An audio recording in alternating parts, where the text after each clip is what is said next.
So my name is Henna Sawhney, and I'm one of the consultants here with TIMGA. So today I'm just going to go over a general, this is kind of an informal overview of possible um, careers that you can have outside of pursuing residency and practicing.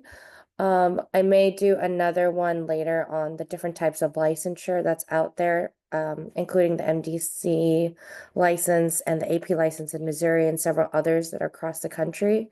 So this one won't be focused on that, but more on the types of careers that you can have um, should you need a backup plan if residency doesn't follow through.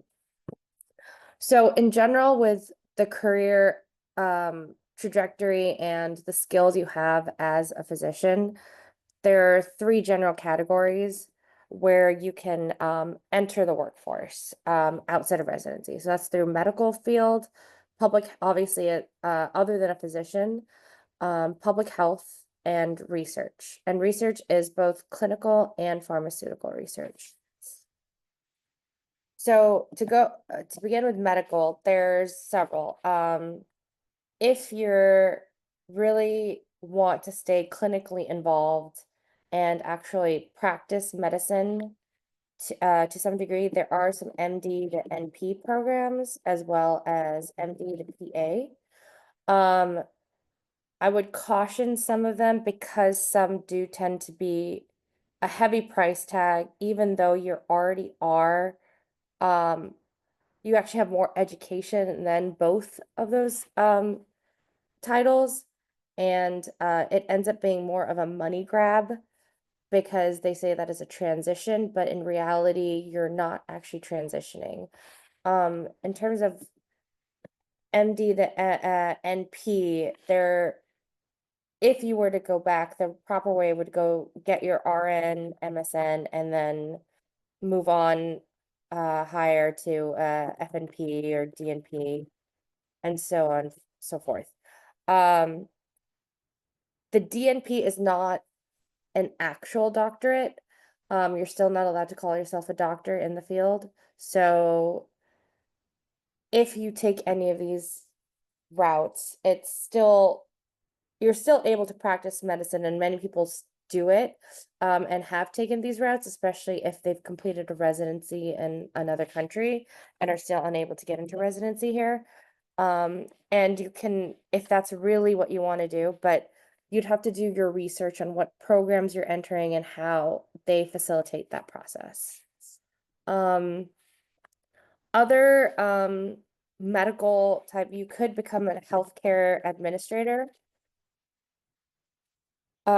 This is usually they would want some kind of MBA or business background.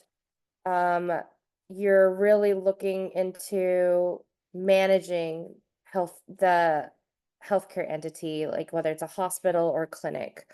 There are many, many types of jobs you can get there. You can enter as a manager, and then work your way up to associate director and even director of certain departments, as long as you're not medically managing or monitoring in any way, because the medical management requires at most hospital systems and clinical systems some kind of license or degree, such as an RN or you're board certified as a physician. Other medical things, there are, let's see. There is also non-ACGME fellowships. So these are not accredited in any way by ACGME. So you don't get licensure after it. But the kind of loophole in this is that you don't need residency to complete a fellowship. And you would be board certified. And then this could also lead you could practice with nonprofits or even I know someone that's worked with the NIH. and they run the clinical trials because they are board certified, but they're not practicing medicine because they're not doing any um, actual medical like evaluation and treating patients outside. What they're doing is they're treating the patients within a clinical trial or a larger organization, and it's purely for research. So there's someone that is still above them. I know someone that's done that in nephrology. And a lot of times, if you completed a residency outside of the country, you can get into these fellowships. Um, and it's a good career if you're also want to relate it to a research practice and have a niche within research. Oh, these are the general medical um medical, you could say, careers you could have outside of residency. Does anybody have any questions right now? And if you do, you could feel free to just speak up. Okay. All right. Well, then I'll continue on to public health. So public health is a great way for physicians to enter, and you generally do not need a medical license at all or residency training. Um, Generally people get their MPH and then they go into public policy, like more like health policy, when I say not public, health policy, they become an epidemiologist, um, or they work as a healthcare analyst in some capacity. Um, this, you can get jobs with the local public health departments, um, state health departments, as well as the CDC and larger federal departments. Actually, during COVID, the CDC hired a lot of people through contract, and a lot of them were people applying for residency. I myself included, I worked at the CDC at that time for about a year and a half. And there are ways, once you've had some exposure, and in the field, you can move up with them. There are certain positions though that do require a medical license, either an RN or an MD. But in general, any of these are really easy to obtain. And you don't necessarily always need your MPH. Some people have even gone on to get their PhD in public health. Um, and then they can do public health research. But MPH and entering it with either smaller clinics or the state health department is a really great career field because you're still using a lot of your medical knowledge and background, just not in practice. So you're able to contribute those skills and continue with that. There's also, you could become a public health officer, and these are generally on cruise lines. So you're on a cruise, and anytime there's an infection or an outbreak, you investigate, collect the data, and provide that information to the local port whenever you board. And you get to go on, you are living on the cruise line for a couple months at a time while they go. Some people have done this as a part-time gig, where they just go for a couple of months and then come back. And it's seasonal, so there are benefits to this. Usually they want some kind of public health background. So if you can either obtain an MPH or work in public health, and this also is well, right now cruise lines after COVID, it's a little different, but still it was, as they build up again, this is a really great job to have and to then have on your resume should you want to move up within public health. There are also some other public health fellowships that you can apply for. A lot of them don't require an MD, some just a bachelor's. And these train you like either at a site like the CDC, the NIH, NIA, and other government facilities, and you're trained for a certain time for a specific field, and then there's career development. It would require moving. There's a lot of movement. Sometimes you're not in the same place. You may be deployed in many ways because you're on service for it. That's the same with the public health officer and sometimes any other positions with the CDC or any government or federal departments. But if public health is what you're interested in, that's a great way to get into public health. All right, any questions about public health positions?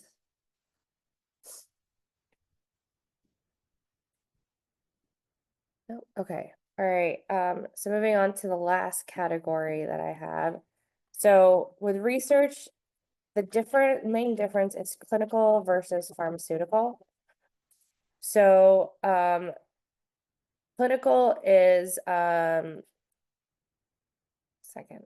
clinical fields generally are you're working as a clinical research coordinator in a hospital. So you conduct all the clinical trial on site at the hospital. So this is usually with a PI or a primary investigator that's a board certified physician. Then you are liaisoning between with industry partners.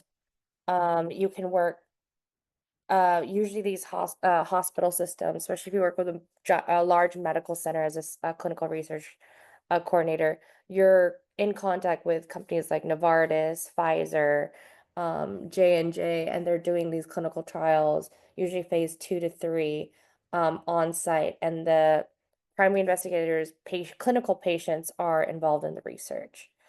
This is a great starting point if you want to enter into and get an idea of research. It might be a little difficult to enter because of you're way overqualified. And that's going to always be a barrier as a physician out of residency applying for outside jobs, is that you're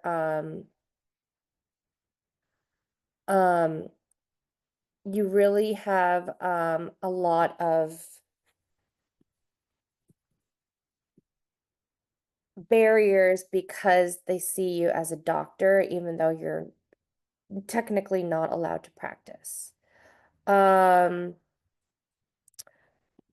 So there's and with clinical research coordinator, you can keep going up to become associate and then even director of the research in that department. This is great because if you want to stay within a hospital system, it sometimes isn't easy to enter, but once you are in, you're kind of in the field and it's a great way to move up. Some people, it really depends if you like working in that capacity, but you also can't, there are like some limitations where you can't diagnose or treat, even though you may know what's going on with the patient. So you have to strictly stay within lines of your role as a research coordinator. In terms of pharmaceutical, so there are fields with and positions such as a clinical scientist, clinical trial manager, but these are really hard to come by because you need to have some kind of industry experience. So with some either CRO, so a research organization, or an actual company. They generally do, you're managing not just 1 or 2 trials, which you would do as a clinical research coordinator, but multiple trials across states and even countries. There is also a lot of travel involved, and there are ways to move up. Then you could move up to medical monitoring, which doesn't always require a board certified physician, as well as director status within the field. This can be really lucrative. The only issue is getting your foot in. That requires networking and also a lot of experience, and how you market yourself within the field. Right. I just saw the chat, so I'm just gonna go back. So we have a question about how to become board certified if not AGME accredited. So even though you're not ACGME accredited, the residency, they have their own board. It's a lot of the fields, there is after you complete a fellowship, there's a test to say you're board certified or board but the board isn't overseen by ACGME. So because the board isn't overseen by ACGME, you don't get a license after that board certification. That's the main distinction. If it's overseen by ACGME, you get a license. If it's not, you don't get a license. However, to get a license, when they issue any license, it's state by state, and there are requirements. So you could complete an ACGME residency or fellowship, like say you could fill it without having completed residency in the States. There are people that have completed like an ACGME cardiology residency fellowship. But the thing is, because they didn't complete a residency in the US, they are not board eligible. So because of that, they cannot get a license. So if you're it's a little nuanced and depends on each of these ACGM non-ACGME fellowships. They may require a board exam, they may not, but it's really on you have to look at what the fields are. And yes, for an MPH you have to attend school. There's no other way to get math because it's a master's in public health. It's generally a 2-year program. There are online programs. But any masters requires schooling. All right, any questions from anyone? Hi, I have a question. Yes. So if we do apply for non-ACGME fellowship, so do we have completed residency in our home country, or is it not mandatory? It depends. Some will say that they require some kind of residency, some will not. So you have to see what the field says. And we should like look up at Google for non-ACGME fellowships. I'm not sure if it works, like if that's easy to find. I'm not sure where to look at it, but sometimes when you're like some program, like it's usually based on the hospital. So there may be hospitals that like they'll list out their residency programs and their fellowships. And then they'll list non-ACGME versus ACGME. So how Um, do we find it? that's really up to you. There's no like one place to find it. I think ACGME has a list, but I'm not sure if they have the non-ACGME list. They have their list, but the non-ACGME fellowships generally either you stumble across it, or if you're looking at a hospital, like you can look at a hospital near you and see if they have any. I'm not sure if there's any. I honestly don't know if there's a list. Okay, yeah, got it. Thank you.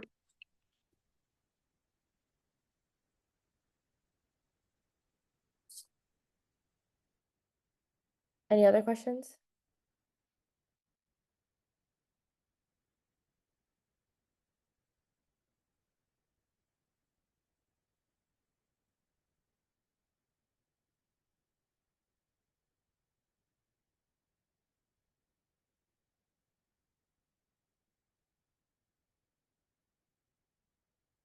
Okay, well, that's just the general overview I have on the 3 types of fields you can enter into medically with your medical background. You may need some more experience or to enter at an entry level. But these generally, I've seen a lot of people that that have stopped applying for residency really enjoy the careers they've gotten in these fields.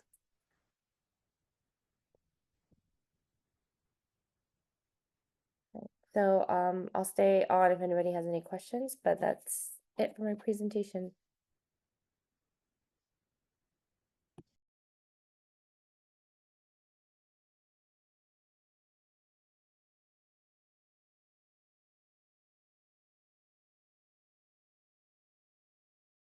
Okay, I see we have, so a CRA, so clinical research associate, you can enter without working in research for some, there are entry-level positions, but you have to find that to work in a hospital. Oh, so do you mean starting as a clinical research coordinator? And then moving up as a research associate? Because that's really it. Yeah, so that's just going into hospital, going onto hospital websites and their careers and looking for clinical research coordinator positions. That's you apply and you see what you get. I did that with no research background and was hired. Um it took several tries and I got multiple interviews. But really it's just going onto these hospital websites and finding these clinical, I mean, you can even look on Indeed and LinkedIn. There's so many clinical research coordinator positions. The pay usually starts, depending on the area, it can be from $20 to $30 an hour. Um, then once you've gotten experience from there, either within the hospital system, you can move up and they move you up to associate and director and they have positions within the hospital, or you can try to transfer into pharmaceutical. Um, but really the CRC role is the entry level role. And so it's just literally, it's a job application. You just apply for these jobs at hospitals. And you see which types of trials they're running locally too.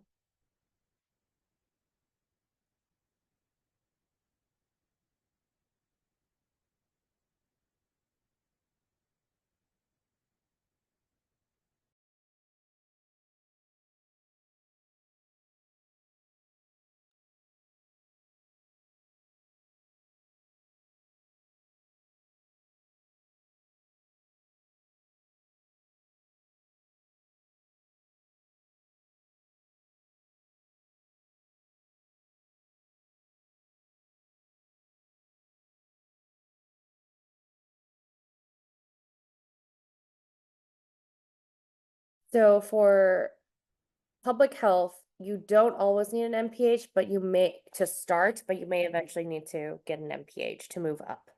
Um, Generally, you can start off with a job and then they say within a certain number of years, you need, if you're going up to managerial level, sometimes they want it going in. So it's really dependent on the job. I can't say in a blanket statement, um, if you actually need it or not. Do you mean teaching in public health or teaching in general?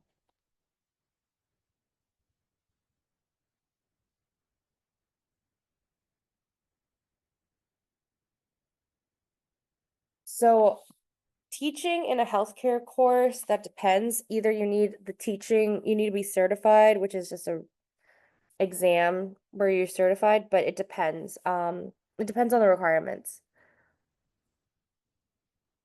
Um, so if you're like teaching at a nursing school or something like that, that honestly, that depends on the nursing program.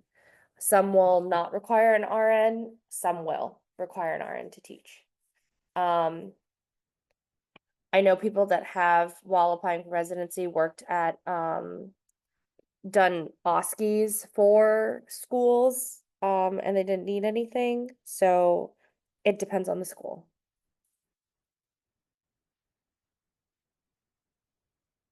Yes, medical science liaison is forgot to add that. That is another one you can do within that's a good starting point as well for pharmaceutical companies.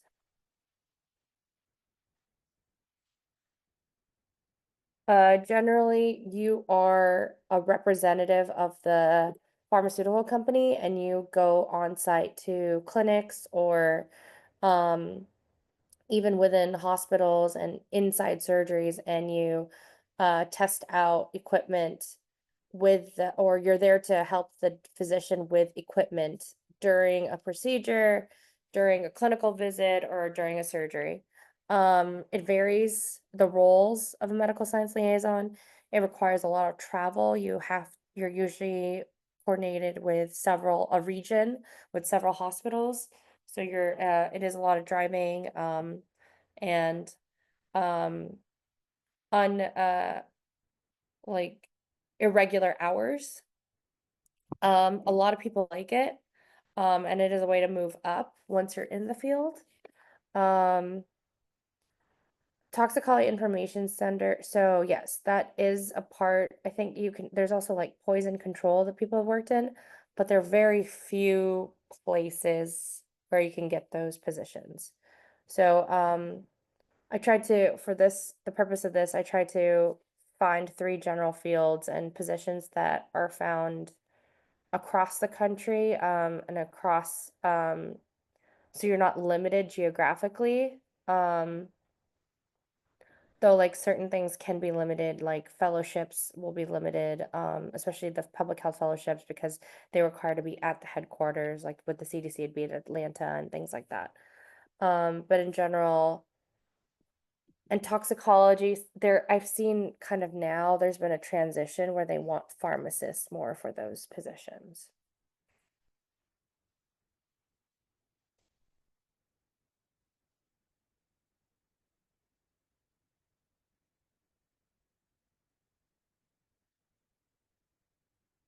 Any other questions?